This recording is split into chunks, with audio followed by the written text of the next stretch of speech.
Assalamualaikum warahmatullahi wabarakatuh. Jurnal Refleksi Dwi Mingguan Modul 3.2 Pemimpin dalam Pengelolaan Sumber Daya.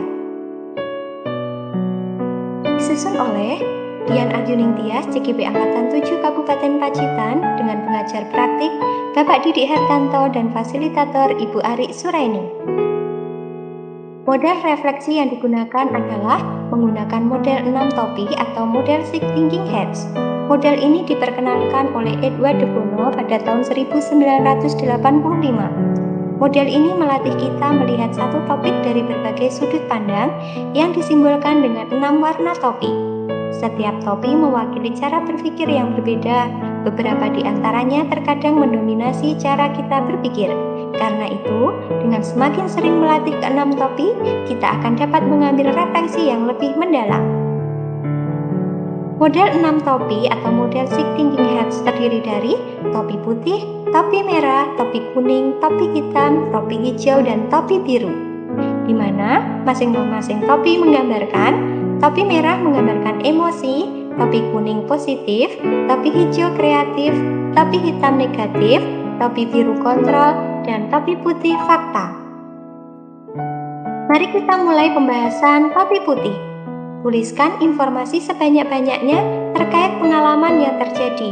Informasi ini harus berupa fakta, bukan opini. Modul 3.2 dimulai dari awal bulan Mei 2023. Dilaksanakan dari tanggal 3 sampai dengan 14 Mei 2023, CGP mempelajari modul 3.2 Pemimpin dalam Pengelolaan Sumber Daya. Materi tersebut menjabarkan mulai dari deskripsi sekolah sebagai suatu ekosistem, pendekatan berpikir berbasis aset, pendekatan berpikir berbasis masalah, pendekatan ABCD atau Asset Based Community Development, atau pendekatan PKBA, pengembangan komunitas berbasis aset. Karakteristik komunitas yang sehat dan resilient, 7 aset dalam komunitas atau 7 modal yang terdiri dari modal manusia, modal sosial, modal politik, modal agama atau budaya, modal fisik, modal lingkungan alam, dan modal finansial. Pembelajaran dimulai dengan alur merdeka. Mulai dari diri pada tanggal 3 Mei 2023, kami mempelajari materi tersebut dengan menjawab beberapa pertanyaan pemantik terkait faktor-faktor yang mempengaruhi ekosistem sekolah dan peran pemimpin dalam pengelolaan sumber daya. Ini bertujuan untuk mengetahui sejauh mana pengetahuan CGP tentang materi yang bersangkutan. Setelah itu, alur eksplorasi konsep yang dilakukan secara mandiri pada tanggal 4 Mei 2023. Di sini kami mempelajari dan menjawab 10 slide yang terdapat dalam LMS. Eksplorasi konsep forum diskusi dilaksanakan pada 4 Mei 2023. Di sini kami berdiskusi mengenai 4 kasus yang disajikan dalam LMS. Sesama CGP saling memberi komentar, masukan, serta saling bertukar gagasan. Dilanjutkan dengan alur ruang kolaborasi 1 pada 4 Mei 2023. Di alur ini kami diminta untuk berdiskusi per kelompok untuk melakukan analisis 7 modal yang dimiliki dan berada di sekitar wilayah Kecamatan Kebun Kabupaten Pacitan yang bisa dikelola untuk kemajuan pendidikan. Lalu pada tanggal 5 Mei 2023, kami melakukan ruang kolaborasi 2 untuk mempresentasikan hasil pekerjaan diskusi kelompok di Rukol 1 sesuai dengan kelompok masing-masing.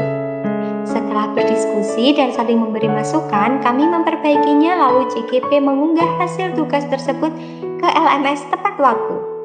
Selanjutnya adalah alur demonstrasi kontekstual yang kami lakukan pada tanggal 12 Mei 2023.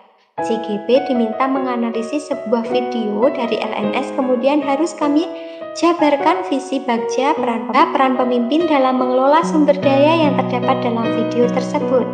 Alur elaborasi pemahaman dilakukan pada tanggal 11 Mei 2023 pukul 15.30 hingga pukul 17.00 dengan instruktur yang handal dan hebat yaitu Ibu Ruth Diana.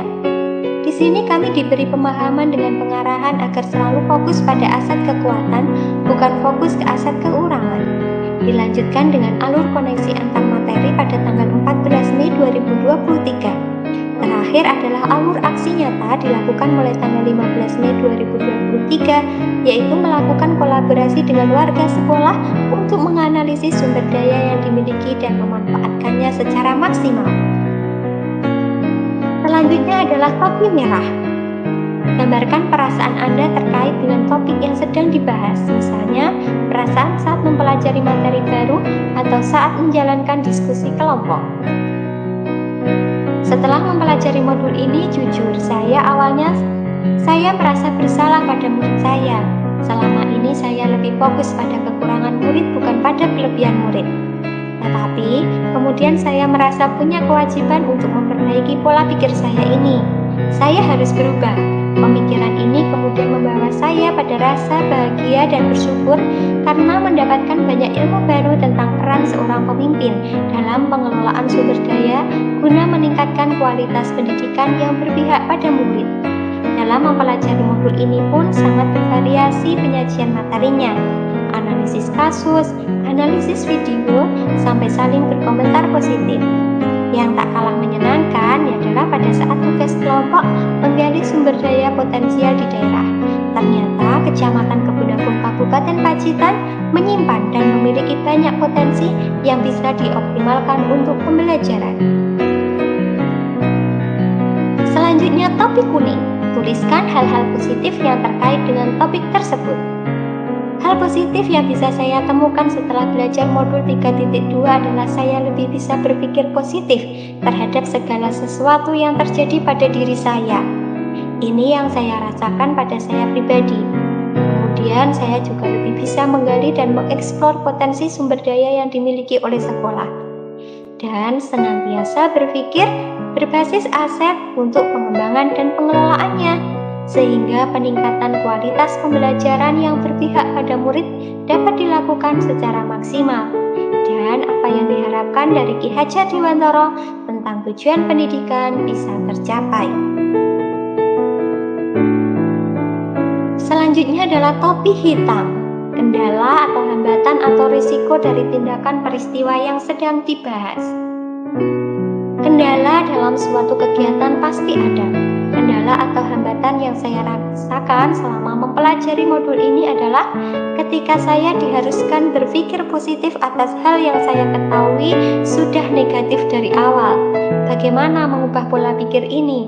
Ketika saya mengkomunikasikan hal ini dengan PP, beliau menyarankan saya untuk memperbaiki hal negatif tersebut. Dianggap tidak ada, tidak hadir dalam jangkauan pandang mata saya. Dengan begitu, saya bisa fokus ke hal yang lebih positif. Topi hijau. Jabarkan ide-ide yang muncul setelah mengalami peristiwa tersebut. Ada beberapa ide yang muncul setelah mempelajari modul 3.2. Ide tersebut adalah berkolaborasi dengan rekan sejawat, kepala sekolah, pengawas, komite, orang tua, murid, dan wali murid. Kolaborasi tersebut adalah mengidentifikasi aset atau modal kekuatan yang sudah dimiliki sekolah. Jika modal tersebut sudah ada, maka langkah selanjutnya adalah merawat keberlanjutan modal tersebut dan mengembangkannya. Namun, jika modal tersebut belum nampak atau baru muncul, maka langkah selanjutnya adalah memupuk agar modal kekuatan tersebut tumbuh subur dan bisa dimanfaatkan secara maksimal oleh sekolah. Harapannya, pihak terkait menyambut baik langkah ini agar kegiatan yang dijalankan di sekolah bisa berjalan lancar dan tujuan yang diinginkan dapat tercapai. Yang terakhir adalah topi biru. Tarik kesimpulan dari peristiwa yang terjadi atau ambil keputusan setelah mempertimbangkan kelima sudut pandang lainnya, bandingkan dengan tujuan yang ditetapkan sebelumnya. Kesimpulan yang bisa saya ambil setelah mempelajari modul ini adalah bahwa sekolah sebagai suatu ekosistem senantiasa menjalankan sebuah relasi antara unsur biotik dan abiotik sehingga terjadi keselarasan dalam menjalankannya. Pengembangan komunitas berbasis aset PKBA berfokus pada potensi aset atau kekuatan sumber daya yang dimiliki oleh sebuah komunitas. Membayangkan masa depan, berpikir tentang kesuksesan yang telah diraih dan kekuatan untuk mencapai kesuksesan tersebut. Mengorganisasikan aset atau kekuatan yang dimiliki, merancang sebuah rencana berdasarkan visi dan kekuatan, serta melaksanakan rencana aksi yang sudah diprogramkan. PKBA merupakan suatu pendekatan berpikir dalam melaksanakan standar pengelolaan sekolah yang bersifat berkelanjutan dan bertanggung jawab, sehingga penerapannya akan berjalan dengan optimal jika ditunjang dengan komunitas berkarakter sehat dan resilient. CGP dipersiapkan untuk menjadi seorang pemimpin dan berperan sebagai fasilitator untuk menggerakkan dan memimpin komunitasnya dengan paradigma berpikir aset secara efektif dan efisien, dapat mengelola sumber daya yang bersedia secara optimal. Modal sumber daya yang dimaksud terdiri dari modal manusia, modal sosial, modal politik, modal agama dan budaya, modal fisik, modal lingkungan alam, dan modal finansial. Terakhir yang dapat saya simpulkan, sekolah sebagai sebuah ekosistem tentu memiliki aset-aset yang bisa jadi kekuatan tersendiri bagi sekolah tersebut. Dan aset itu dapat menjadi modal utama dan kekuatan sekolah jika kita sebagai pemimpin mampu memaksimalkan dan mengolah serta menggunakannya. Demikian jurnal refleksi Dwi Mingguan Modul 3.2. Terima kasih. Salam guru penggerak, bergerak, menggerakkan. Wassalamualaikum warahmatullahi wabarakatuh.